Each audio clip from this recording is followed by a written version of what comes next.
இப்போ மேல் வயிறு வலிச்சு முதுகு வலிக்குது அப்படின்னா கணைய தொந்தரவுகளாக இருக்கலாம்.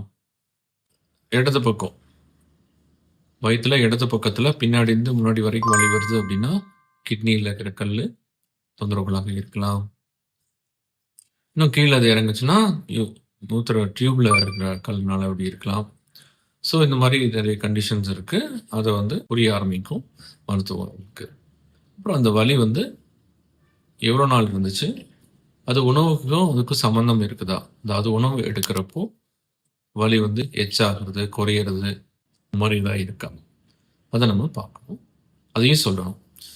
இப்போது வலி எவ்வளோ நாள் இருந்துச்சு, எந்த இடத்துல இருந்துச்சு, பரவுறதா இருக்குதா, அது எவ்வளோ நாட்கள் இருந்துச்சு, அந்த இது ப்ளஸ் உணவு சாப்பிட்றப்போ எச்சாகுதா கம்மியாகுதா அப்படிங்கிறத சொல்லணும். பெரும்பாலும் உணவு ரிலேட்டடாக இருக்கிற தொந்தரவுகள் மேல் வயிற்றுல தான் இருக்கும். அதாவது தொப்புளுக்கு சுற்றி அல்லது தொப்புளுக்கு மேலே தான் இருக்கும்.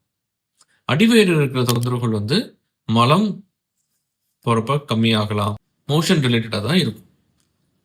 ஸோ இது ஜென்ரலான இது. அல்லது யூரின் ரிலேட்டடாக ப்ராப்ளம்ஸ் இருக்கலாம். யூரின் போனால் எரிச்சல் இருக்கிறது, அடி வயிற்றுல வலிச்சு யூரின் போகிறது, வலிச்சு மோஷன் போகிறது, இந்த மாதிரியான பிரச்சனைகள் இருக்கலாம். நீண்ட நாள் இருந்திருக்கலாம், ஒரு 6 மாசமா இருந்திருக்கலாம். இப்போ சடனாக எச் ஆகிட்டே ஒரு வாரமாக ரொம்ப சிவியராக இருக்கலாம். இந்த ஒரு ப்ரோக்ரெஷனையும் கரெக்டாக சொல்லணும். மொத்தமாகவே டியூரேஷன் ரொம்ப ஷார்ட்டராக தான் இருக்குது அப்படின்னா பெரும்பாலும் மருந்துகள்லேயே சரி பண்ணுற மாதிரி தான் இருக்கும்.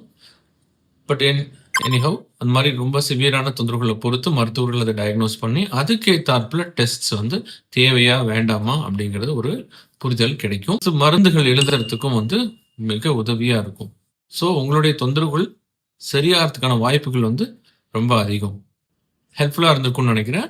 ஒரு மருத்துவரை நீங்கள் அணுகிறப்போ இந்த முறையில் உங்களுடைய தொந்தரவுகளை பதிவு பண்ணிங்கன்னா மிக சௌரியமாக இருக்கும் மருத்துவருக்கும் உங்களுக்கும்.